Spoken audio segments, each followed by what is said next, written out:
puisqu'aujourd'hui, on a une femme sur 4. Et ça, on va évidemment de plus en plus vers une femme sur 3. Se fait déclencher, c'est énorme. Parce que pourquoi le système il est inversé aujourd'hui? C'est parce qu'on va dire il faut déclencher. Et on sait que le déclenchement est un très haut facteur de risque pour finir après sur des détresses fœtales. La détresse fœtale, typiquement, on a aujourd'hui des molécules type misoprostol, enfin des prostaglandines de synthèse. Je ne vais pas citer les noms des marques, hein, mais c'est un scandale quand on voit les effets secondaires sur les bébés. Et du coup, moi, d'ailleurs, il n'y a pas longtemps, une membre du mastermind qui poste le rapport de son accouchement.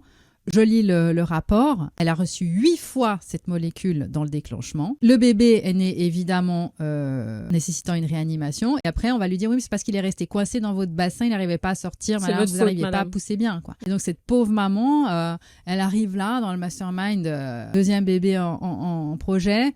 Et puis, avec l'idée qu'en fait, elle n'était pas capable de pousser, puis que c'est à cause d'elle que son bébé s'est retrouvé comme ça. Donc, ces femmes-là continue de penser qu'elle n'était pas capable, qu'à cause d'elle, le bébé était mal, ou que typiquement le bassin était trop étroit, ou que c'était le bébé qui ne savait pas sortir, alors qu'en fait c'est le déclenchement, et c'est ce que j'explique évidemment dans les cours sur l'effet toboggan. C'est ça en fait, le grand risque du déclenchement. Et donc tu vois, pour éviter de mettre son bébé en danger, on accepte quelque chose qu'on ne comprend pas, et en fait on le met en danger. Ça fait effet inverse, ça le met en danger direct, et on pense que c'était nous le problème. Et c'est pour ça que moi, j'œuvre auprès des femmes. C'est pour que les femmes comprennent que non, elles ne sont pas défaillantes. Non, leur bébé n'a pas de problème. Il sait naître. Il n'a pas oublié de naître.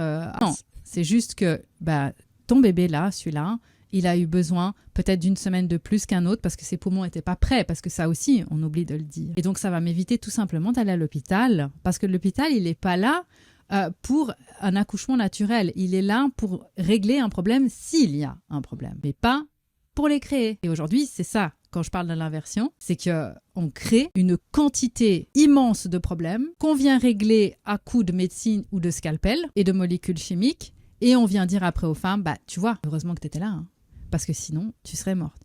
Et parce que les femmes ne savent pas que, en fait, au départ, c'était normal, eh bien, on arrive là, et alors, à ce moment-là, les droits du patient et tout, alors c'est au placard, on s'en fout complètement. Et puis, ça continue en postpartum parce que c'est ça aussi.